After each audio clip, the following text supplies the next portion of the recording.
አንዳንዴ ከመውደቅ በላይ የሚያናዳው አወዳደቅ ነው። የኢሮፓ ሊግ ኮንፈረንስ ሊግ ጨዋታዎች ሊደረጉ ነው። ሐሙስ ዕለት የማልታው አሙርን ስፓርታ ከኢኔሳ የመልስ ጨዋታ አድርገው ነበር። የመጀመሪያው ዙር ጨዋታ 1-1 ነበር የተጠናቀቀው። የመልሱ ጨዋታ እስከ 90ኛው ደቂቃ ድረስ አንድ እኩል ሄዶ ነበረ።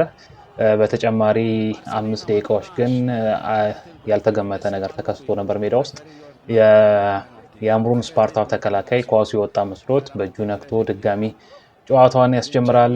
ነገር ግን ዳኛው የተቃራኒ ሀሳብ ነበራቸው። በእጅ ተነክቷል በሚል ፔናልቲ ሰጥተው ኤኔስታይ በአጠቃላይ ውጤት 3-2 በሆነ ውጤት አሸንፎ ወደ ቀጣዩ ዙር አልፏል። እስቲ አብረን ነው ቪዲዮ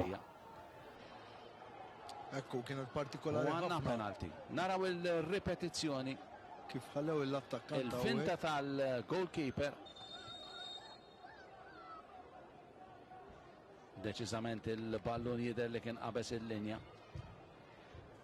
Idabbar il-karta safra wkoll Serber.